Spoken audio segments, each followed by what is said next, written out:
Statement को 28 days mature होने के बाद आप अपनी कैश शील्ड में अपलोड करते हैं। अपलोड करने के बाद आपकी स्पाउस के लिए जो अपने डॉक्यूमेंट होते हैं उनमें इसके अलावा आपने अपलोड करनी होती है कोई आपकी शादी की पिक्चर हो गया, इसके अलावा आपका निकाहनामा और एक एफिडेविट होता है।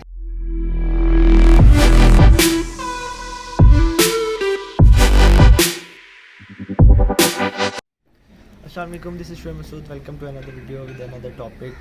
बेसिकली आज हम बात करेंगे बैंक स्टेटमेंट से रिलेटेड, वीज़ा एप्लीकेशन प्रोसेस से रिलेटेड, बीएफएस में अप्लाई करते हैं जो वीज़ा के लिए, उससे रिलेटेड।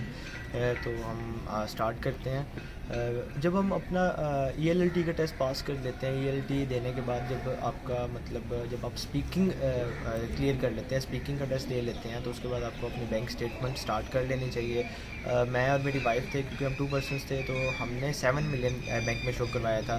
और अगर 1 पर्सन्स का ऑलमोस्ट 4.5 मिलियन टू 5 मिलियन था रेट चल रहा, तो इतना बैंक पे बैलेंस शो करवाना होता है। और स्टेटमेंट को 28 डेज़ मैच्योर होने के बाद आप अपनी कैश शील्ड में अपलोड करते हैं। अपलोड करने के बाद आप अपना कैश इशू करने की रिक्वेस्ट देते हैं, फिर आपका 28 डेज़ की मैच्योर स्टेटमेंट के साथ आपका कैश इशू होता है। इसके अलावा जो मैं सजेस्ट करूँगा कि आप अपनी जो बैंक स्टेटमेंट है उसे अपने सेविंग अकाउंट में 2 मंथ्स के लिए, या अब बेटर ये है कि आप अपनी बैंक स्टेटमेंट में जब आप बैलेंस सबमिट करवाते हैं तो आप इसे ऑलमोस्ट 2 मंथ्स के लिए फ़िक्स करवा लें। इसमें एक ये बेनिफिट हो जाता है, 2 मंथ्स का आपको रेट जो होता है उसके लिहाज से आपको वो प्रॉफिट भी एक हो जाता है, और आपका बैंक स्टेटमेंट भी बैंक स्टेटमेंट भी बन जाती है।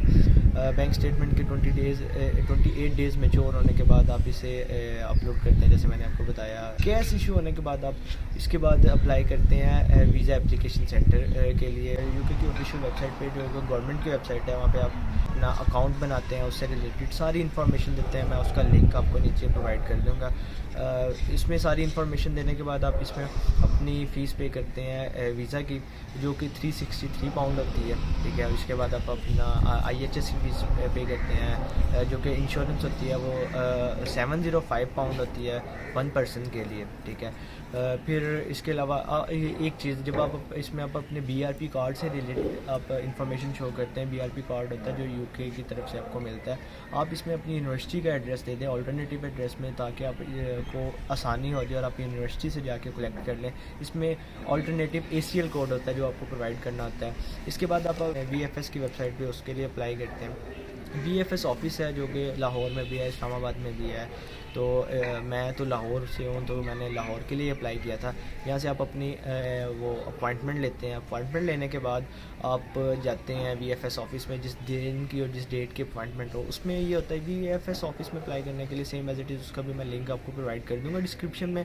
उसमें बेसिकली ये होता है कि उसमें भी आप सारी अपनी डिटेल्स देते हैं। डिटेल देने के बाद इसमें अब फ़ीस नहीं होती। अगर आपने स्टैंडर्ड वीज़ा अप्लाई करना है तो उसकी आप ऑलरेडी फ़ीस पे कर चुके हैं 363 पाउंड ना। तो इसमें अपॉइंटमेंट की किसी तरफ मतलब डेट जो आप लेते हो, अपॉइंटमेंट लेते हो, उसकी भी कोई फ़ीस नहीं होती, ठीक है। और स्टैंडर्ड वीज़ा की भी कोई फ़ीस नहीं होती। अगर आप समहाउ कोई किसी वजह से वीज़ा जल्दी लगवाना चाह रहे हैं तो आप इस तरह है कि 5 डेज़ का के लिए वीज़ा अप्लाई कर देते हैं। वो वीज़ा होता है प्रायोरिटी बेस्ड वीज़ा। तो प्रायोरिटी बेस्ड वीज़ा में ये होता है कि आपको 5 डेज़ में मतलब आपका डिसीजन भी फाइनल आ जाता है, आपको ईमेल आ जाती है, और आप 5 डेज़ के अंदर आपको आपका पासपोर्ट भी मिल जाता है। जो होता है स्टैंडर्ड वीज़ा, उसमें ये होता है कि आपको 21 डेज़ के अंदर आपका डिसीजन भी मिल जाता है। डिसीजन भी आ जाता है ईमेल में कि आपका वीज़ा लग गया है यानी। और इसके अलावा आपको 21 डेज़ के अंदर आपका वीज़ा लग के आपका पासपोर्ट भी आपको रिसीव हो जाता है। जो VFS ऑफिस है, VFS में वीज़ा एप्लीकेशन सेंटर है, वीज़ा एप्लीकेशन सेंटर है लाहौर में। उधर जब आप अप्लाई करते हैं उसमें आप अपने सारे डॉक्यूमेंट्स अपलोड करते हैं। जब आप कैश एक्सेप्ट करने के लिए 28 डेज़ की मैच्योर स्टेटमेंट आप अपलोड करते हैं, तो उसके बाद 28 डेज़ के मैच्योर आपने स्टेटमेंट को ही अपलोड करना होता है वीज़ा एप्लीकेशन सेंटर के लिए, जो कि यूके की ऑफिशियल गवर्नमेंट की वेबसाइट है और VFS है। इसमें ये होता है, कुछ डॉक्यूमेंट्स होते हैं वो आपने अपलोड करने होते हैं। आई सजेस्ट यू कि आप ये डॉक्यूमेंट सारे घर से ही आप अपलोड करके जाएं, क्योंकि वहाँ पे इसकी फ़ीस चार्ज करते हैं। मतलब वहाँ पे आपने अगर कॉपी करवानी है उसकी भी फ़ीस चार्ज होती है, लेकिन जो स्कैनिंग होती है डॉक्यूमेंट्स की, इसकी भी सेपरेट फ़ीस होती है। ये बिल्कुल भी डिफ़िकल्ट नहीं है। अगर जब आप अब एप्लीकेशन प्रोसेस करते हैं तो सिंपल एज इट इज़ आप उसके फ़्लो के साथ साथ आप इंफॉर्मेशन प्रोवाइड करते हैं, आपको ये भी आइडिया हो जाएगा कि किस तरह मतलब कि वो किस पॉइंट पे जाके अपने अपने डॉक्यूमेंट्स अपलोड करने हैं। तो इसमें बहुत से पर्सन आपको इस तरह डराते हैं कि आपने साइज़ इस तरह का रखना है, A4 रखना है, A3 नहीं रखना है, इस तरह की कोई मतलब कि प्रॉब्लम नहीं होती। आप सिंपल डॉक्यूमेंट्स को स्कैन करके उसका साइज़ सारों का एक ही कर दें, जितने भी डॉक्यूमेंट्स हैं, और उसको अपलोड करते जाए। और यस, जो कपल होता है, कपल में ये होता है कि जिस तरह मेरी वाइफ साथ जा रही है और मैंने साथ उनका भी अप्लाई किया था, उसमें ये होता है कि आपने अपनी जो स्पाउस वीज़ा जिसका लग रहा होता है, उसमें अपने मतलब बाकी डॉक्यूमेंट्स तो आपके पास सारे होंगे, जिस तरह मतलब कैश शील्ड हो गया, डॉक्यूमेंट्स वो आपकी डिग्री से रिलेटेड जो बेसिक डॉक्यूमेंट्स हैं जो मैंने आपको पहले बताए थे एप्लीकेशन वो ऑफ़र लेटर रिसीव करने के लिए सेम वही डॉक्यूमेंट्स अपलोड होते हैं, उसके अलावा और कुछ नहीं। हाँ, यहाँ पे एक नया डॉक्यूमेंट जो आता है वो एडिशनल ये था कि आपकी जो बैंक स्टेटमेंट थी, आपकी स्पाउस के लिए जो अपने डॉक्यूमेंट होते हैं उनमें इसके अलावा आपने अपलोड करनी होती है कोई आपकी शादी की पिक्चर हो गया, इसके अलावा आपका निकाहनामा और एक एफिडेविट होता है जो जिसमें आप ये शो करवाते हो कि ये मेरी वाइफ है, कि हम दोनों के फंड्स एक ही बैंक में पड़े हुए हैं, जो मैंने 7 मिलियन शो करवाया था और मैं इन्हें स्पॉन्सर करूँगा। इसमें सिर्फ इस तरह का बस शो करवाना था। मैं कोशिश करूँगा कि इसका भी फॉर्मेट इस पर शो करवा दूँ।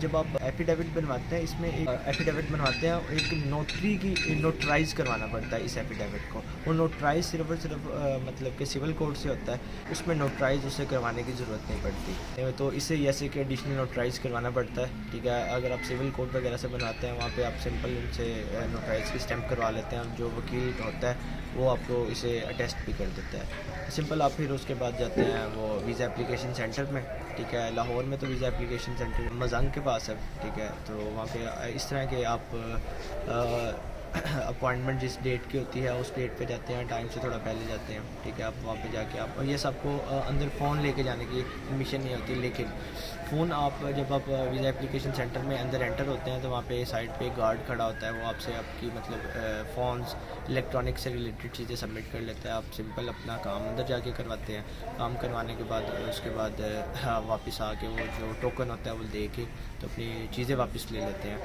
तो इसी तरह जब आपका वीज़ा प्रोसेस होकर आ जाता है, आपको ईमेल एक आ जाती है, ईमेल के बाद आपको 2 ईमेल जाती है। इसके अलावा जब आप अपना पासपोर्ट सबमिट करवा देते हैं, इसके बाद आपको डिपेंड करता है कि आपने कौन सा अप्लाई किया, प्रायोरिटी बेस वीज़ा अप्लाई किया, स्टैंडर्ड वीज़ा बेस अप्लाई किया। उसके बाद आपको जब ईमेल आती है, फर्स्ट ईमेल आती है जिसमें आपको ये मेंशन होता है कि आपका डिसीजन क्या है यूके गवर्नमेंट की तरफ से। अगर तो सक्सेसफुल है तो सिंपल आप अपनी सेकंड ईमेल का वेट करें।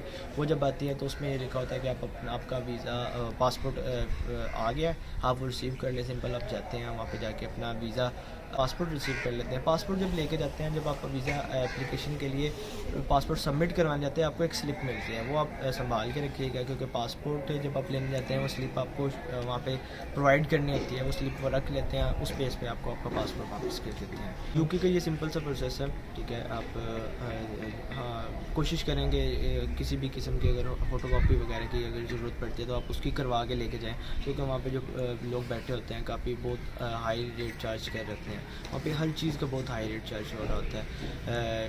तो ये सिंपल सा एक प्रोसेस है, ठीक है। आज शाम की मेरी फ़्लाइट भी है, मैं लेट हो रहा था, तो मैंने सोचा पहले आपसे ये सारा कुछ डिस्कस कर लूँ। तो इंशाल्लाह नेक्स्ट वीडियो में मिलेंगे, जिसमें हम एयरपोर्ट से रिलेटेड और वहाँ से पाकिस्तान से मानचेस्टर तक से रिलेटेड जो मतलब क्वेश्चंस वगैरह होते हैं एयरपोर्ट में, जो जो चीज़ें ज़रूरी होती हैं, क्या क्या कंपल्सरी चीज़ें होती है, किस टाइप के क्वेश्चंस होते हैं, बोर्डिंग वगैरह से रिलेटेड हम बात करेंगे। Thank you so much, take care, अल्लाह हाफिज़।